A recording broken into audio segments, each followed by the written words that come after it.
Imagine this. You're lying in bed next to someone you once couldn't stop thinking about. At the beginning, every message felt electric. Every touch carried mystery. You studied their face like a sacred text.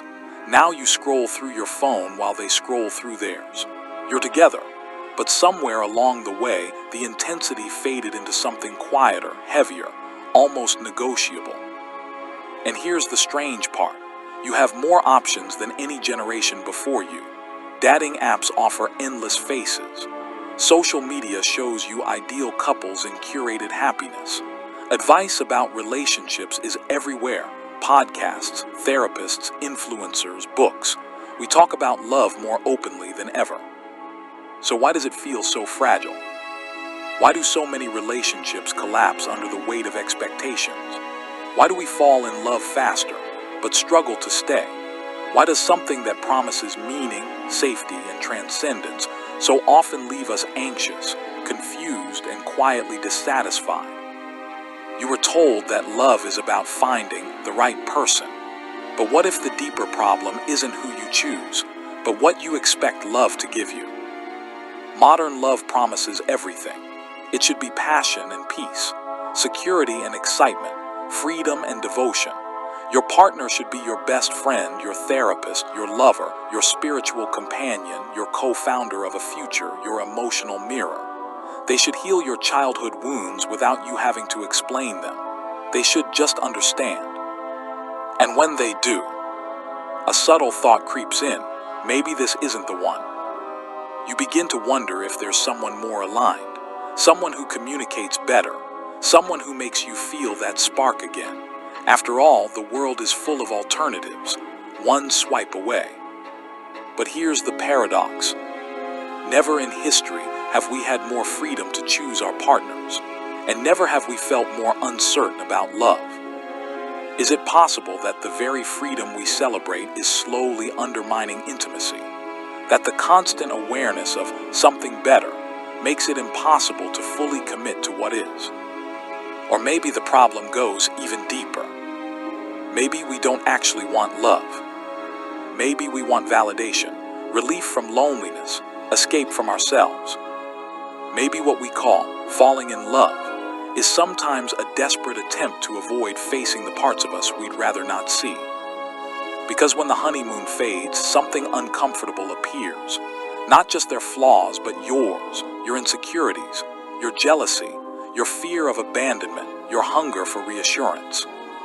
Love becomes a mirror, and not everyone likes what they see. So what if the problem with modern love isn't that people are incapable of commitment? What if it's that we've built love on a foundation that cannot carry the weight we put on it? And if that's true, then the crisis of modern love isn't romantic. It's psychological. It's philosophical. It's deeply human. And to understand it, we have to look beneath dating apps, beneath cultural trends, beneath even the idea of finding the right person. We have to look at ourselves. Continue to the next section when you're ready. If love feels unstable, confusing, or perpetually unsatisfying, it's not just because people have changed. It's because the psychological foundation beneath love has shifted. For most of history, love was not expected to carry your entire identity. It was embedded in community, religion, duty, survival. Marriage was not primarily about emotional fulfillment. It was about structure, stability, continuity. But modern society dismantled those structures. As religion weakened, as communities fractured, as traditional roles dissolved, something subtle happened. The burden of meaning, once distributed across tribe, ritual, and shared belief, collapsed inward, into the individual, and then into the romantic relationship. Now your partner is not just your companion. They are your primary source of emotional safety, validation, belonging, purpose, even self-worth. That is an enormous psychological weight to place on another human being.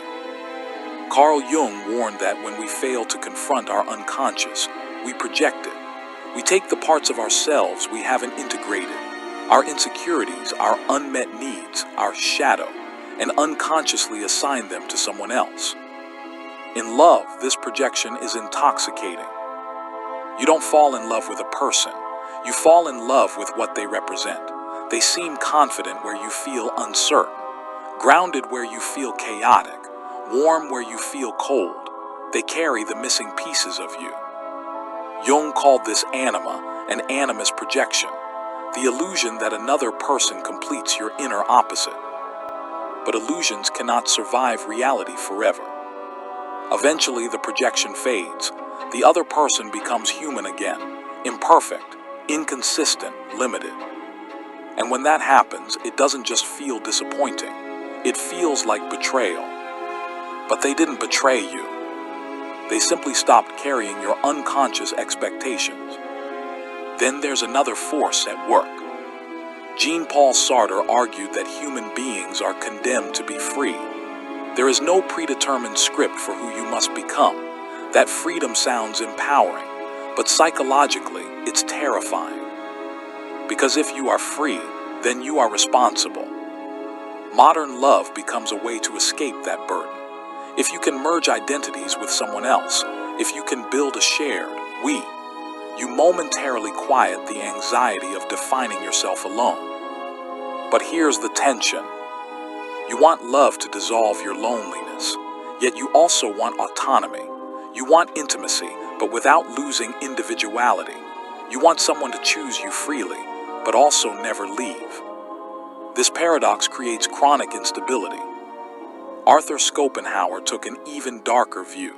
He believed romantic love is nature's trick, a biological drive disguised as poetry. According to him, what feels like destiny is often the species ensuring reproduction. Once the instinct is satisfied, the illusion fades. Even if you don't accept his pessimism entirely, there's something uncomfortable in it. How much of your longing is genuine connection, and how much is chemistry amplified by fantasy? Modern culture intensifies this confusion.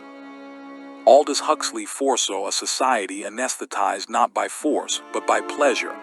Endless stimulation, endless distraction, endless consumption. Dating has become consumption. Profiles are evaluated like products. Conversations are optimized for entertainment. If something feels slightly uncomfortable, there's always another option. The market logic of capitalism seeps into intimacy. Upgrade, optimize, replace. Love becomes a performance. You curate yourself. You brand your personality. You present your highlight reel. And beneath that polished surface, your raw self waits, unseen, sometimes even by you. And perhaps the deepest layer of the problem is this. You don't just want to be loved. You want to feel worthy of love. That's a different hunger. Viktor Frankl argued that the fundamental human drive is not pleasure, but meaning. When life feels empty, we search for something to fill the void. A relationship can temporarily provide that sense of significance. But if you enter love primarily to escape inner emptiness, the relationship becomes fragile, because no one can sustainably provide meaning for you. So the hidden problem with modern love is not moral decline. It is existential outsourcing.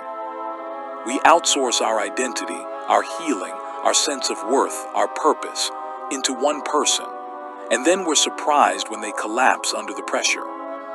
And this isn't just about individuals.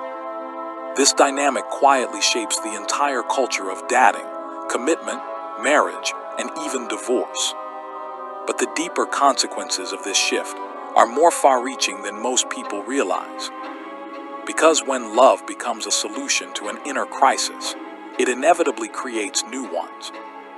Continue when you're ready for Section 3. When love becomes the container for your identity, your healing, and your meaning, something subtle but powerful begins to happen. You stop relating to your partner as a person. You start relating to them as a psychological stabilizer. At first it feels romantic. You miss them intensely. Their absence creates anxiety. Their attention feels like oxygen. But look closer. Is it love or is it regulation? Your nervous system learns that their texts calm you, their validation soothes you, their approval reduces your self-doubt. Without realizing it, you become emotionally dependent in ways that feel normal because everyone around you calls it being in love. Neuroscience makes this even more complicated.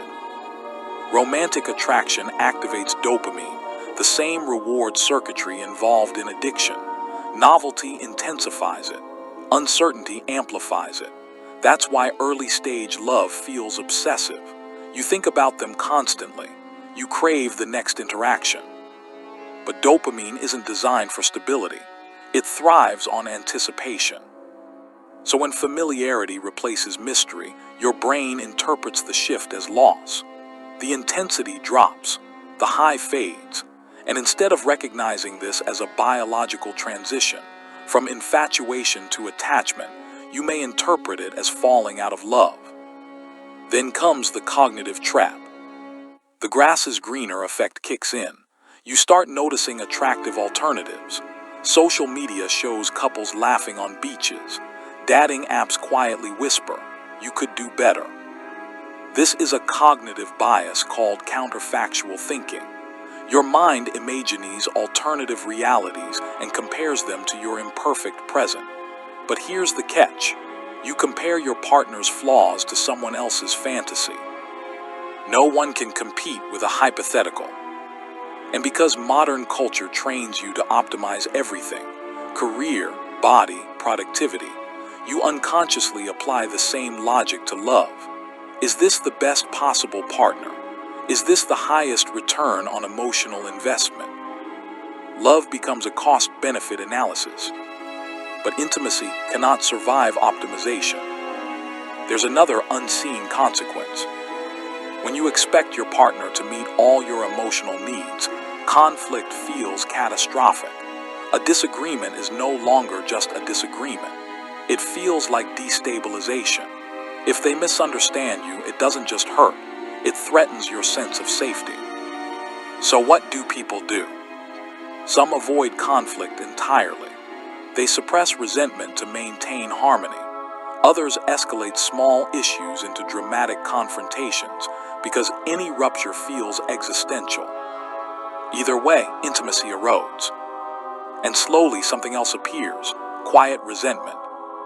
Resentment that they aren't more attentive, more ambitious, more affectionate, more intuitive. Resentment that they don't heal your childhood wounds on schedule. Resentment that they are human. At the same time, they are likely resenting you for similar reasons. Two people silently demanding salvation from each other. This dynamic doesn't just affect couples, it shapes society. When relationships become unstable, people delay commitment. They fear choosing wrong. They chase endless self-improvement before settling down. Or they abandon the idea of long-term love entirely, retreating into casual arrangements that feel safer because expectations are lower. Loneliness increases. But paradoxically, the fear of loneliness increases even faster. Because when you haven't built an identity separate from romantic validation, being alone feels like evidence of inadequacy. You don't just feel single, you feel unchosen. And here's the most dangerous layer. If you believe love is supposed to complete you, every breakup feels like annihilation. Not just the loss of a partner, but the collapse of a future self you imagined. The identity you built around us disintegrates. You don't just grieve them. You grieve who you thought you were. This is why modern heartbreak feels so devastating. It shakes your sense of self. And the more fragile your internal foundation, the more desperate you become to rebuild it quickly, with someone else.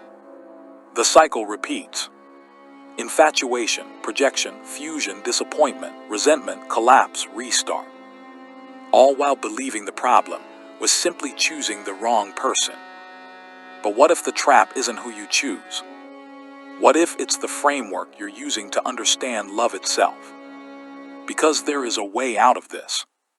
Not by abandoning love, not by becoming cynical, but by redefining it so radically that the entire game changes. And that requires a rebellion, not against relationships, but against the unconscious assumptions you've inherited about what love is supposed to be. If the problem with modern love is existential outsourcing, expecting another person to stabilize your identity, heal your wounds, and give your life meaning, then the rebellion begins somewhere uncomfortable. It begins with you, not in a self-blaming way, in a liberating way. The radical shift is this: love is not meant to complete you, it is meant to confront you. That sounds less romantic, but it's infinitely more powerful. Instead of asking, "Is this the right person for me?" the deeper question becomes, "Who am I when I'm not trying to be chosen?" This is where most people hesitate, because without romantic validation, you come face to face with your unfiltered self, your insecurity, your fear of abandonment, your hunger for reassurance, your shadow. And this is where real work begins. Practical step 1, emotional sovereignty. Emotional sovereignty means you take responsibility for regulating your own nervous system. When you feel anxious because they haven't texted back, you don't immediately react. You pause, you breathe, you observe. Ask yourself, what story am I telling right now? Are you assuming rejection, replacement, betrayal? Instead of demanding reassurance, you practice self-soothing. This could be as simple as a grounding exercise. Inhale for 4 seconds, hold for 4, exhale for 6, or journaling the raw fear underneath the trigger. This isn't suppression, it's integration. When you stop outsourcing emotional regulation, love becomes lighter, freer. Practical step 2, stop auditioning. Modern dating trains you to perform, to present the optimized version of yourself, but performance prevents intimacy. If someone falls in love with your persona, you'll eventually resent having to maintain it. Try this experiment. In your next vulnerable conversation, reveal something slightly uncomfortable but honest. Not dramatic trauma dumping, just truth. I struggle with feeling not enough sometimes. I get anxious when I care about someone. Watch what happens. Authenticity filters out relationships built on fantasy and strengthens those built on reality. Practical step 3, build a life that doesn't collapse without them. This is counterintuitive because culture glorifies fusion. You are my everything sounds romantic, but it's fragile. Instead, cultivate friendships, purpose, physical health, solitude. Develop skills that make you proud of yourself independent of relationship status. When your life feels meaningful on its own, love becomes an addition, not a rescue mission. History quietly supports this rebellion. The most psychologically resilient couples were not those who idolized each other. They were individuals with strong identities who chose partnership, not dependency. They could disagree without disintegrating. They could be alone without panic. Because they understood something essential. Love thrives between two whole people, not two halves. There's also a mindset shift that changes everything. Stop chasing intensity. Intensity is not depth. Intensity is often anxiety mixed with attraction. Depth is built through consistency, shared hardship, honest communication, and time. If you find yourself addicted to drama, ask why calm feels boring. Sometimes chaos feels like chemistry because it mirrors unresolved childhood patterns. Rebellion means choosing stability, even when your nervous system craves excitement. And perhaps the most radical step of all, allow your partner to disappoint you without turning it into a verdict on your worth. They will misunderstand you sometimes. They will fail you sometimes. So will you. Love is not the absence of friction. It is the willingness to grow through it. When you stop demanding perfection, something unexpected happens. Gratitude replaces entitlement.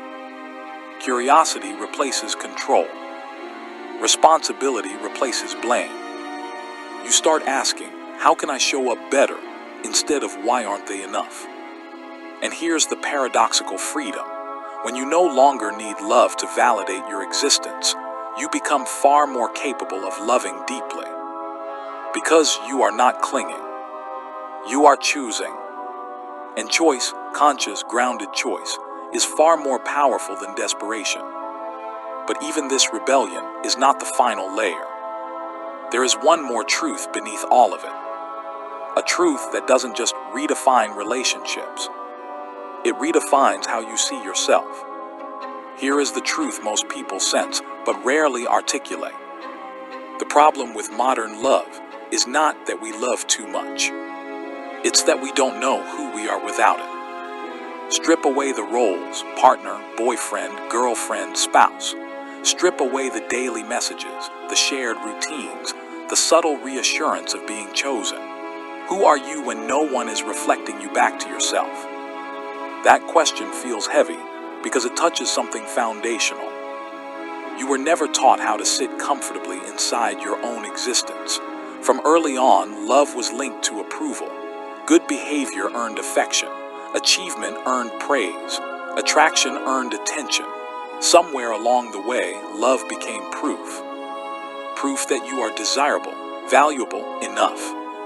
So when love feels unstable, your identity feels unstable. But here is the paradigm shift. Love was never meant to be proof of your worth. It was meant to be an expression of it. That changes everything. When you see love as proof, you chase it, you monitor it, you fear losing it, you negotiate yourself to maintain it. When you see love as expression, you embody it, you give it freely, you receive it gratefully, and if it ends, your worth does not end with it. This is the shift from scarcity to sovereignty. You stop asking, do they love me enough? And begin asking, am I showing up as someone I respect? Because the deepest intimacy is not between you and another person. It is between you and yourself. If you abandon your values to avoid conflict, you fracture that intimacy. If you silence your truth to be more desirable, you erode that intimacy. If you rely entirely on someone else to calm your fears, you weaken that intimacy. And then you wonder why love feels unstable. The ultimate truth is this. You cannot build secure love on an insecure relationship with yourself. That doesn't mean you must be perfectly healed. It means you are committed to self-honesty. You are willing to see your patterns. You are willing to own your triggers instead of weaponizing them. Here's a simple but transformative practice. Sit alone without distraction for 15 minutes. No phone, no music, just you. Notice the discomfort that arises. Restlessness, self-criticism, urges to reach out to someone, fantasies about being desired. Instead of escaping, observe. Ask yourself, what am I afraid of feeling right now? This is where growth lives. Because if you can sit with yourself fully, honestly, without needing immediate external validation, you become emotionally grounded. Love then becomes a meeting of two grounded people, not a collision of unmet needs. There's a poetic irony here. The more you release the desperate need to be loved, the more lovable you become. Not because you are performing better, but because you are no longer negotiating your authenticity. Modern love struggles because we are trying to use another human being as a shield against our own existential uncertainty. But uncertainty is not the enemy. It is the price of being alive. And when you accept that, when you stop trying to eliminate risk, eliminate vulnerability, eliminate the possibility of heartbreak, you finally step into mature love. Mature love says, I choose you, not because I need you to survive, but because my life is richer with you in it. It allows space, it allows imperfection, it allows growth. And if it ends, it grieves deeply, but it does not collapse into self-erasure. So maybe the real question was never, why is modern love failing? Maybe the better question is, are you ready to love without using love to escape yourself? Imagine waking up next to someone. Not because you fear being alone, not because you need constant reassurance, but because you consciously choose them. Imagine disagreements that don't threaten your identity. Imagine attraction without possession. Imagine intimacy without performance. That is not fantasy. It is the result of inner alignment. The problem with modern love is not that it asks too much. It's that we ask it to replace the work we're afraid to do. And the moment you turn inward honestly, courageously, you stop chasing love as salvation. You start living as someone capable of it. And that changes everything. For more communication, like and subscribe and leave me a comment. Thank you for watching.